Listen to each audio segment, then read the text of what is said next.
मौसम से जुड़ी जानकारी और लाइव मौसम खबरों के लिए हमारे YouTube चैनल को सब्सक्राइब करें और बेल आइकॉन दबाकर हर अपडेट पर रखें नजर। नमस्ते मित्रों, स्काईमेट वेदर में आपका बहुत बहुत स्वागत है। मेरा नाम महेश पलावत है। तो इस वीडियो में हम देखेंगे कि पूरे भारत में अगले 3 दिनों के दौरान किस तरह की वेदर एक्टिविटी होने वाली है। तो ये अब आज का जो मैप है, आप देखिए एंटी साइक्लोन बना हुआ है विदर्भ और मध्य प्रदेश के ऊपर। उत्तर दिशा से हवाएं चल रही हैं। वेस्टर्न डिस्टर्बेंस काफी कमजोर था जो धीरे धीरे आगे बढ़ रहा है। एक साइक्लोनिक सर्कुलेशन बांग्लादेश और असम के ऊपर बना हुआ है।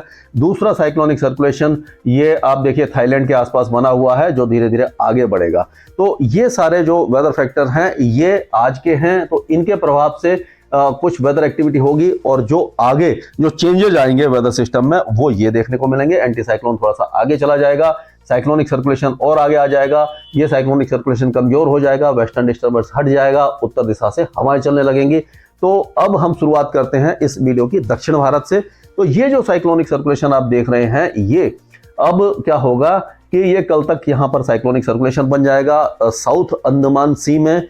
और ये क्योंकि इस समय ये यहाँ लो प्रेशर एरिया था, यहाँ से आगे आया है और बंगाल की खाड़ी में साइक्लोनिक सर्कुलेशन है। इसके प्रभाव से यहाँ पर लो प्रेशर एरिया बन जाएगा 5 तारीख तक और उसके बाद ये 6 तारीख तक ही यहाँ पर डिप्रेशन बन जाएगा। ये जो डिप्रेशन आप देख रहे हैं ये डिप्रेशन बन जाएगा और 4 और 5 तारीख को बहुत यानी 3 और 4 तारीख को ही यहाँ पर काफी अच्छी बारिश होगी। अंडमान और निकोबार द्वीप समूह में 5 तारीख को भी बारिश की गतिविधियां रहेंगी, लेकिन धीरे धीरे ये वेदर सिस्टम आगे बढ़ने से बारिश की गतिविधियां भी south east bay of Bengal की तरफ आ जाएंगी। यानी कि जो श्रीलंका और इसके बीच में जो इलाका है यहाँ पर भारी से अति भारी बारिश होगी और यहाँ पर समुद्र में ऊंची लहरें उठेंगी और तेज हवाएं भी चलेंगी। तो अगले 2 दिनों के दौरान जो अंडमान साउथ अंडमान सी है, नॉर्थ अंडमान सी है और south east bay of Bengal है, यहाँ पर 45 से 50 किलोमीटर और गश्त में हो सकता है 60 किलोमीटर प्रति घंटा से की रफ्तार से हवाएं चलना शुरू हो जाएं।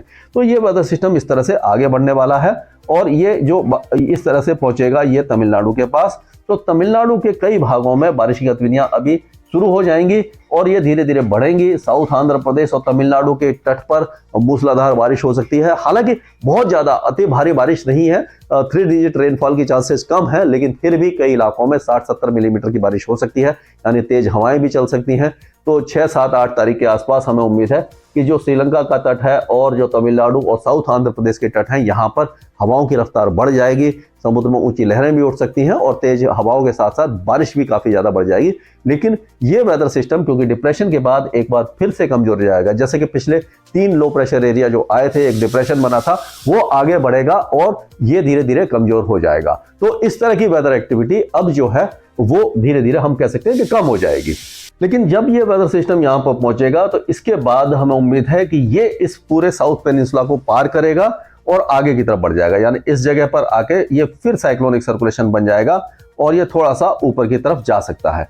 तो इसका प्रभाव आगे यानी कि 8-9 तारीख के आसपास, 10 तारीख के आसपास इन इलाकों में यानी कि महाराष्ट्र के कई इलाकों में, कोस्टल कर्नाटका, इन सारे इलाकों में भी देखने को मिलेगा। तो बारिश की गतिविधियां हो सकता है कि 9-10 तारीख के आसपास महाराष्ट्र के जो साउथ कोस्टल एरियाज है यानी कोकण एंड गोवा, मध्य महाराष्ट्र, सांगली, सतारा, कोल्हापुर, सिंधुदुर्ग, रत्नागिरी, गोवा, इन इलाकों में भी बढ़ सकती है बारिश। लेकिन ये देखने की बात है, अभी से कहना मुश्किल है, लेकिन एक अंदाजा है कि तब तक इस तरह का वेदर सिस्टम हो सकता है कि इसको क्रॉस करके ये ऊपर की तरफ आ जाए और यहाँ पर कुछ वेदर एक्टिविटी दे जाए। लेकिन अभी फिलहाल अगले 2-3 दिनों की बात करें तो अंडमान और निकोबार द्वीप समूह बारिश होगी, उसके बाद तमिलनाडु और ये जो कोस्टल आंध्र प्रदेश है यहाँ पर, आंतरिक तमिलनाडु, केरल और साउथ इंडिया कर्नाटका में हल्की बारिश और 1-2 मॉडरेट स्पेल ही दिखाई देने वाले हैं।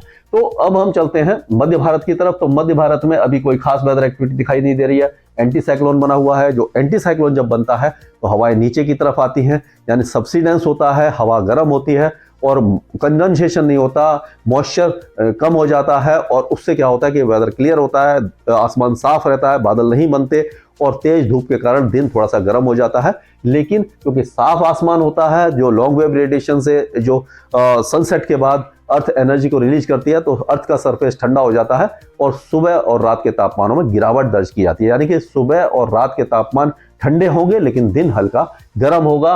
महाराष्ट्र और तेलंगाना, छत्तीसगढ़, मध्य प्रदेश, गुजरात और राजस्थान के कई भागों में, यानी वेदर एक्टिविटी यहाँ पर नहीं होने वाली है। वेस्टर्न डिस्टर्बेंस अब आगे जा रहा है, यानी कि अब एक बार फिर से जो जम्मू कश्मीर, गिलगित बाल्टिस्तान, मुजफ्फराबाद और लद्दाख, इसका मौसम शुष्क हो जाएगा। हिमाचल और उत्तराखंड में भी अब जो तापमान है वो जो एक बार फिर से गिरेंगे, यानी कि न्यूनतम तापमान गिरना शुरू हो जाएंगे। और इसका असर अगले 1-2 दिनों के दौरान पंजाब, हरियाणा, दिल्ली, पश्चिमी उत्तर प्रदेश, उत्तरी राजस्थान में भी देखने को मिलेगा। यहाँ पर भी 1-8 डिग्री की गिरावट मिनिमम टेम्परेचर में दर्ज की जाएगी। लेकिन क्योंकि अभी तक कोई बड़ा वेस्टर्न डिस्टर्बेंस नहीं आया है, यानी कि बहुत ज़्यादा हैवी स्नोफॉल नहीं हुआ है, इसलिए बहुत तेजी से तापमान नहीं गिरेंगे। और ये हमें उम्मीद है कि 9-10 तारीख के बाद एक मॉडरेट इंटेंसिटी का वेस्टर्न डिस्टर्बेंस आएगा, तब थोड़ी सी बर्फबारी होगी, लेकिन वो भी इतनी ज़्यादा नहीं होगी कि तापमान को बहुत तेजी से गिरा सके। लेकिन उस वेस्टर्न डिस्टर्बेंस का असर भी उत्तर भारत में नहीं होगा। जब तक उत्तर भारत में बारिश बहुत ज़्यादा नहीं होती, यानी कि तेज बारिश जो विंटर रेन नहीं होती, तब तक जो दिन के तापमान है वो ज़्यादा नहीं गिरेंगे, यानी कि फॉग वगैरह नहीं आएगा। हल्का फुल्का फॉग आ सकता है हिमाचल और उत्तराखंड के कुछ इलाकों में, पंजाब के खुले इलाकों में, लेकिन डेंस फॉग यानी कि पूरे दिन जो कोहरा छाता है जिससे कि दिन काफी ठंडा हो जाता है, उसकी संभावना अभी फिलहाल दिसंबर के पहले हाफ में दिखाई नहीं दे रही है। पूर्वी भारत की तरफ अगर चलें तो पूर्वी उत्तर प्रदेश, बिहार, झारखंड, पश्चिम बंगाल, ओडिशा, ये सारे इलाके पूरी तरह शुष्क हैं, कोई वेदर एक्टिविटी नहीं है। और उसी तरह से नॉर्थ ईस्ट इंडिया भी पूरी तरह शुष्क और ठंडा बना रहेगा, दिन में हल्की सी गर्मी बनी रहेगी। इसके आगे जो भी अपडेट होगा मैं लगातार अपडेट दूंगा स्काईमेट वेदर में। अभी के लिए इतना ही। मौसम से जुड़ी जानकारी और लाइव मौसम खबरों के लिए हमारे YouTube चैनल को सब्सक्राइब करें और बेल आइकॉन दबाकर हर अपडेट पर रखें नजर।